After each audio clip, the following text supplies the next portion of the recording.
What's up, hot sauce? And welcome back to the Commercial Blueprint Podcast. I'm Alicia Shepherd, and today we are going to go behind the deals, the data, and the discipline that it takes to build a commercial real estate business. Today, I'm talking with a dear friend, someone who embodies grit, clarity, and consistency, Brent Line. From racing dirt bikes as a kid to racing toward becoming one of Florida's most relentless and lovable commercial real estate brokers, Brent has built his business on one philosophy: do the small, simple tasks that build the relationship because most people won't. We're unpacking how that mindset turned into momentum and how that momentum built a business. This is a story of what it really looks like to win by doing the work. All right, Brent, welcome in, my guy. How Thank are you? you. I'm doing good. Appreciate it. I love it. Okay, today my goal is to be really clear that we are able to just show what a badass you are and how you got there. Let's start with, who were you before real estate? I mean, what got you from a racing background that shaped you as a competitor? And I've gotten to witness you show up as a coach. And what got you from there to here as a commercial real estate broker? Yeah, thanks. So, a little background. I am from Southern California and I started racing motocross when I was 4 years old. My dad pushed me extraordinarily hard, all the way to becoming in the local scene, the professional scene in the local side of California. Got to do a lot of traveling, then turned into a mechanic. And then one thing led to another. I was just immersed in that industry my whole life. 16 years ago, got married, started having children, You're and married to an amazing woman, by the way. yeah, Sure. she is definitely my ride or die. But yeah, so we ended up getting married and having children. And so 5 years ago, we decided to make the move from Southern California to move to Florida. It was kind of during the pandemic time. We sold our house, made the jump. At the time, I was still in the racing industry and bought some land over here and built a motocross track, a gym, a little RV, 3 RV sites, knowing that I was going to sell it. During that whole entire time, I knew my second career was going to be in real estate. Didn't quite know it was going to be commercial real estate, but I knew real estate is the route I wanted to go. What lit up that you knew it was going to be real estate before you picked it? I think because I've always been a business owner, entrepreneur, and I couldn't think of really anything else that I wanted to do. I knew I watched all kinds of, whether it was real estate shows or something on TV, and this glory and glitz and glam of it all. And I was like, oh, I for sure think I can do this. I mean, I Like, used to tell us sell what you rubber. do. Yeah. Yeah. I mean, I used to sell rubber. One of my bosses in racing was a massive rubber band company. They sold rubber bands to all your produces. And so when we were not racing, I would go in the office and cold call and for him for extra Wait, money. pause. Are you telling me you cold called to sell rubber bands, Brent Line? I used to call every day. So his son was 12 years old and I was his personal babysitter, trainer, traveled the country for this kid. When we would come home from the races and we had some off time, I would work in, it was called Rubber Bandit Company. I would work in the company and I'd go upstairs and I would literally cold call people selling them rubber bands and ties for your produce, newspapers, whatever it was. So that was like my introduction into sales. So yeah, I just knew I kind of liked it, and I knew there was a way for me to be home with the family more. And with motocross, there was so much traveling involved. So yeah, during that whole time, I sold the property, got a license. I sold a home my first like 45 days of a license, and I realized this is not what I thought it was going to be. I was My driving to God. yeah. So Welcome I to the rest of your life. You got a license. yeah. But did it beat but selling rubber bands? I mean, selling a house Oh, had to be better than selling rubber bands. for sure. I did not sell a lot of rubber bands. I called Okay, a lot of people, but I was not a very successful rubber band salesman. got it. Got it. So yeah, so I sold a house and realized that I don't know that I love that because of my motocross relationships in industry. A broker back in San Diego who was my best friend growing up, and he was actually a sponsor of mine. I don't know if you are probably the age remember a company called No Fear. Oh, Um, yeah. So I was as a kid, I used to race for them, and he was my clothing and gear sponsor. And he knew I got my license, and he called me and says, "Hey, dude, I got this listing out in Florida. I think it's by you. Do you want to take it?" Sure enough, it happened to be a commercial listing, and it was an RV park slash motocross track slash whatever. That was my very first listing 4 years ago. You're looking confused because you realize I just sold that listing literally a month ago. What? 4 years I later. literally am like, this sounds kind of like the deal that we've been talking about recently. So that deal was the one that Mhm. got you to move In a into commercial. commercial real estate, is what I'm hearing you say Yeah. 4 years ago. And it So just, you I just sold it. You yeah, just I sold it. knew nothing, absolutely nothing. I'm in the KW office in Gainesville, and there's not a single commercial broker in there whatsoever. So when I went to the team leader and said I want to do commercial, he turned me down. He said, "No, no, no." And then finally, I said, "Well, I don't care. I'm going to do it anyways because I have this one listing. Like I got to figure out how to sell this." Well, it took me 4 years of learning the industry to actually sell this property. It was I mean, that's one of those moments, right? A defining moment where we look up and we go, that is a life-altering choice. Okay, and so you sold that deal. What'd you learn along the way? that's where my relationship skills came from because I had to hold this guy on the hook for 4 years that I was gonna get this deal done. It wasn't a unique deal, also, it probably was, like, the hardest structured deal 4 years ago. If I were to do it all over today, I think we would sell it really quick just because of the 4 years of experience and learning that I've gotten. It's a completely different story, but over the 4 years, I had to keep him every year renewing a listing agreement, yeah. 4 years. Okay, so I'm gonna come back to you tiptoed into that started your understanding of this is a relationship game, right? I'm gonna come Yeah. back to that. But in that 4-year journey, most people, Brent, who aren't insane like you or I, would have looked Mhm. up and said, "I'm out. This is too freaking hard. Like, I Yeah. am not gonna do this. This is insanity." But for you, what was the moment in that journey that you realized you're built for this? You're built for more. That commercial real estate wasn't just gonna be this one deal, it wasn't just going to be a career path. I mean, I've watched you. This is an area you've turned to being someone who competes. What Yeah. triggered that? After I sold the first home and realized that the process of that wasn't fantastic, and then realized in my brokerage that there was no commercial agents whatsoever, but there was 160 residential agents that are amazing. I knew I wanted to go the away from the grain of what everyone else was doing.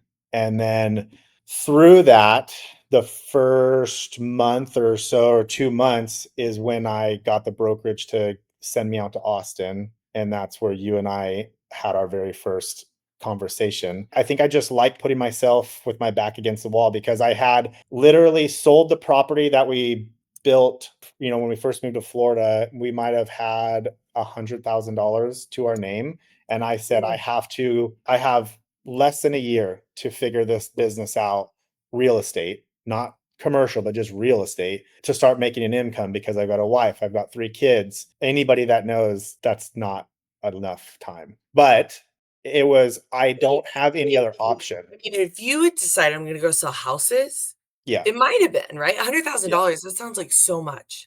And if you're making the move, you're going to like sink some of the cost in the move. Did you buy a house? No, we were renting at the time. But you bought the land where you put Yeah. the gym and the Yes. track and all that stuff, so, I Correct. mean, there's some money sunk into that, and, like, if you're selling houses, that's like a 60-day turnaround, you can start making money, you did it in 45, Right. right? You went commercial, and I mean, in a normal market, I tell agents, you need at least a year before you Mhm. expect to make money. In the shift we're in, that we've been in the last 18 months, and I hate to say, I think we're gonna be in another probably 12 months, Yeah. you need 2 years, and And so, I mean, that was painful. it was so painful that we had to move out of our house that we were renting.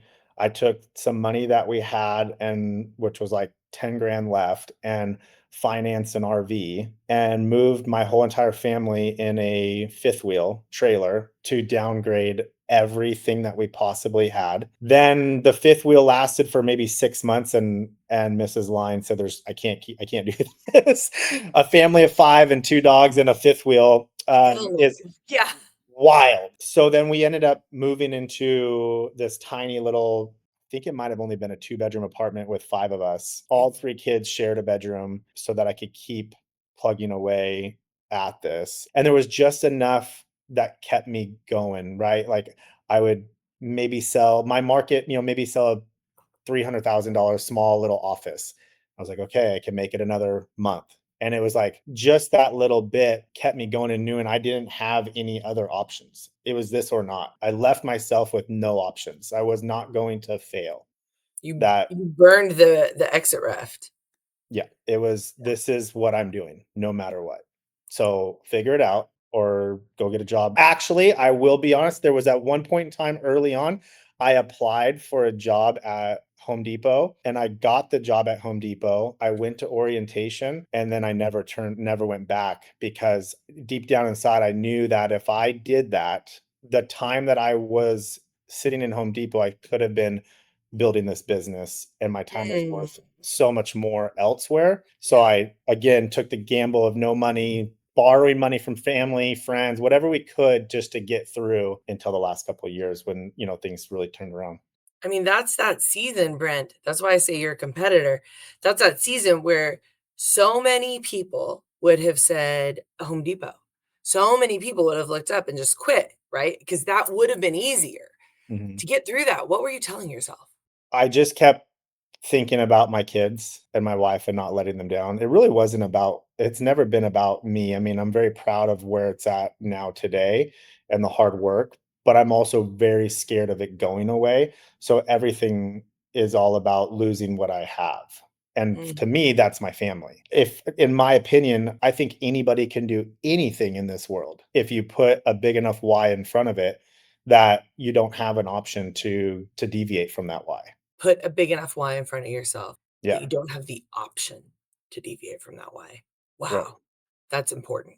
Okay, so you're going through this, you're having this like very difficult moment where most people would have quit. You oriented at Home Depot and you never went back. I'm sure they cried in their Cheerios over that. When did we start to see it change? What created that change? My time at Austin with for the first mega camp, I Which finally if you're not with KW, Brent and yeah, I both happen to be with KW Commercial, amazing brand, but we get it if you're not. yeah. This isn't a sales pitch. And they have an event called Mega Camp every year that's, thousands of agents inside Keller Williams get together for a leadership event, really based on how do you be great at running your business. And it just that time with everybody really gave me some clarity and plugged me into just the commercial real estate world. And then obviously I had the opportunity to take your 7 and 90, which is a 7 Oh, that figures. was the summit when we met. Oh, Summit, yeah. That's Yeah, what it was, Summit. and I mean, I will call myself out. You were like, "Alicia, I reached out to you an email and, like, you didn't help me." And I owned my shit. I was like, "Dude, I'm an asshole, like, we're fixing it right now. You're getting in 7 and 90. Yeah. Let's just fix it right now. 100%." And that's where I learned that real estate in general, commercial real estate, whatever, is a relationship game. And honestly, if you literally do the most basic, simple task every single day over and over and over, it's almost impossible to not be successful. The problem is, what I learned in going through 7 and 90 is when we're getting those 5 leads and asking 2 people for business and it's compounding and I'm building this book of business, what happens is it's easy to get caught up in the deals and quit doing your one basic income producing activity. And then you start having these roller coasters. And there was multiple times I know that even after that, things were going up and then I would call you and I'm like, we've had a lot of heart to hearts. Yeah. And it was like, okay, go back to what you know, like go back around. And I think that once businesses start getting built and you start building that book of business, it's really easy to just kind of take the foot off that gas pedal on that activity. But that's the only activity that's going to keep your business alive. I don't care what anybody says. You gotta show up and prospect for Yeah. the next relationship you're gonna have while you're in service to the one that you've already got control over, or the one that Right. you're helping today, right? Hmm. In that journey, and I mean, you've become such a machine of knowing that, like, that funnel into your business, that's your lifeline. Every roller coaster, think about it, like, I always give this visual, and if you're listening or watching this, every roller coaster has that moment where you're like, chick, chick, chick, chick, chick, chick, chick, going up, right? I want you to envision that you just never stop that shit. Yeah. Like, forget the downward. Let's just stay on the up climb. It's the most exciting, exhilarating part anyway. It's right before you like hurl because they're Yep. throwing your head down. Like, that's the best part of the roller coaster. So you gotta like enjoy that ride and keep feeding it. Mhm. You, Brent, is you got really good at that like constant feed a lead generation, which you've done now, and your business is doing incredible. We'll Yeah. talk about that in a second. What changed in, let's go first in your mindset. What had to shift in the mindset for you to really own this? I changed it from being like this daunting task that I was either nervous about or didn't feel like I was good at doing until I just made it a habit and a routine of this is something that I like to do and that I enjoy doing because it's no longer lead generating for me. It's building relationships and having conversations with new people every day and trying to Mhm. understand who I'm talking to. I don't even think about the business side of it anymore. Honestly, I'm picking up the phone and I'm introducing myself to somebody new every day. And I'm trying to figure out if we could be friends or not because all of my clients now have turned to become friends of mine. And that's how I'm keeping that business going. So it's almost like an interview process when I'm cold calling. Are we a good enough fit to be friends? And that's how I I love take this. it. Are we good enough fit to be clients? For this to be my client, are we good enough fit to be friends? Why friend instead of client? Because I believe that one of the things in this business is a lot of people feel like brokers are very just transactional and looking for that paycheck. And for me, that's just a bonus of this. I get to live in people's world and help them make decisions, benefit and help them, which in turn then helps my family. And then now we've become friends. And all of my customers, I would say, are all friends now and good acquaintances and get invites to outside of work events, and that's why I think they'll be around forever and why they keep coming back is because the trust in me and vice versa, the trust I have in them on a lot of things creates this bond that now we're partners and we're working together for one goal. Love that. You're partners and you're working for one goal. And you used a really important word. It creates a bond. Yeah. That I think that every time I hear you talk about the way you think about your clients, like my heart warms up because it's the difference of I have a client to like you have a bond with somebody. That's something Yeah. very different. It's very Yeah. different. Okay, you change the mindset and you get there. What had to change in the habits next so that your pipeline got off that roller coaster? Just trying to build processes and systems because unfortunate thing if you call somebody every single day and start building a pipeline that I have, then you start losing control of the pipeline. And Mm, that's what's taken a really long time. And even to today, I'm still working on these processes and systems to make things a little bit more efficient. Because if I'm adding 100 people in my pipeline constantly, it just grows to be out of control. And so that's now figuring out leverage and whether that's hiring a team or just getting people to work closely to help you so that you don't drop the ball because again my number one thing is servicing my team, which are my clients, my friends, and making sure that I don't miss something. I love that. It's changing the way you react to what comes into the business.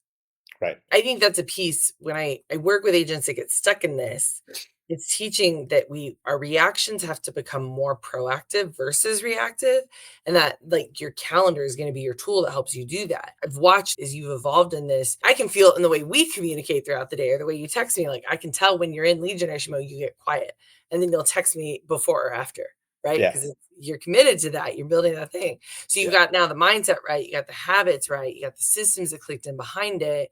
Where did that take your business next, Brent? Where are you at today?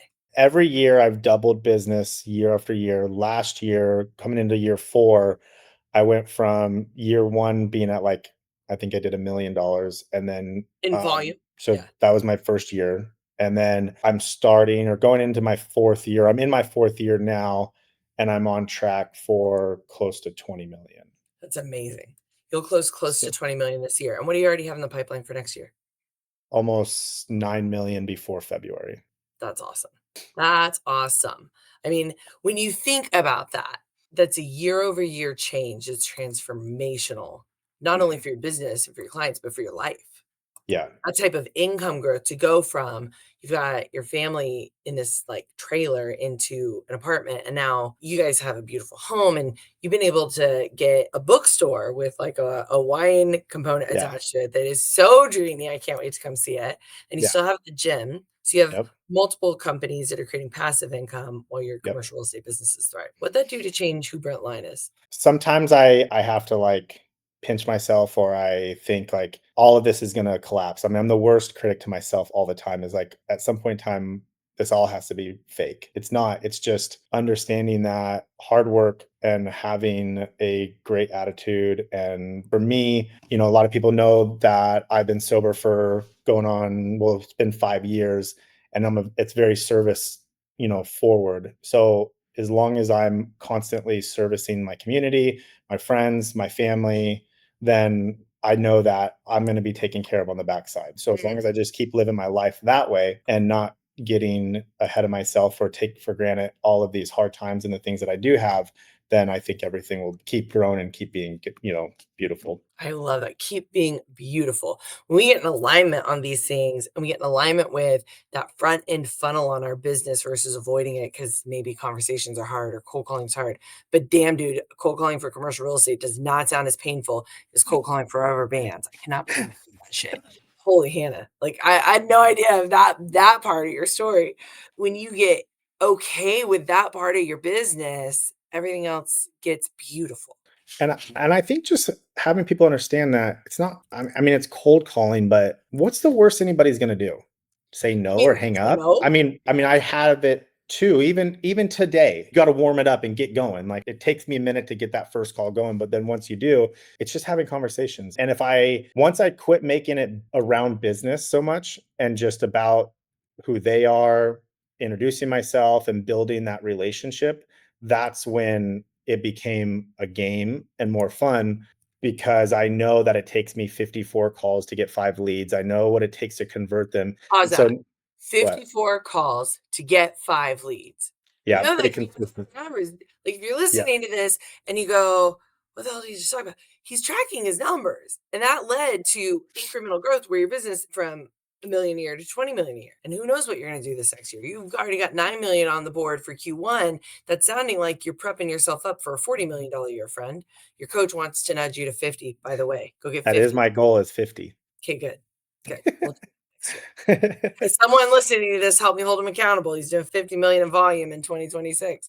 I love Yeah. that. If there was one core theme that someone listening to this, you wanted them to take away, Brent. I mean, obviously the relationship is the core, right? Mhm. But if there's a piece that you want others to take as the core from you, what is it? Resilience. Don't ever stop. Keep pushing forward.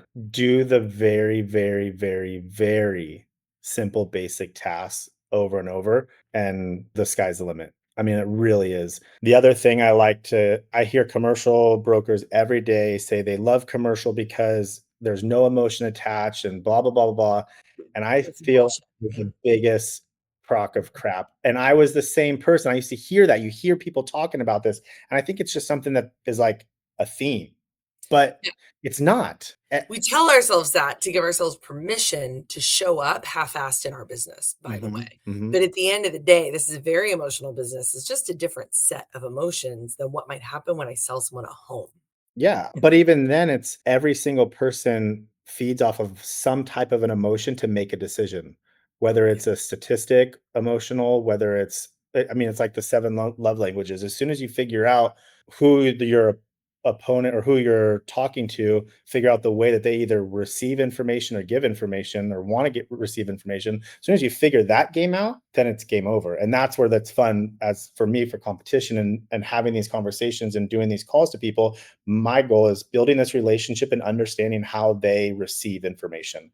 What makes them tick? What makes them, flare up? And then I know I have it, because then I can now critique the way that I present my information to them and hit them right where they like it. So if I'm like a brand new agent walking to your office today saying, "I wanna win big in commercial real estate," what's the first truth you would tell them that you don't think anyone else is saying out loud? I think the first truth would be it's going to take a lot longer than you think. And you need to understand people's, I know there's a term for it, people's like their love language, but in sales, there's a language. And I know you've taught this to me before, but I don't remember what it's called.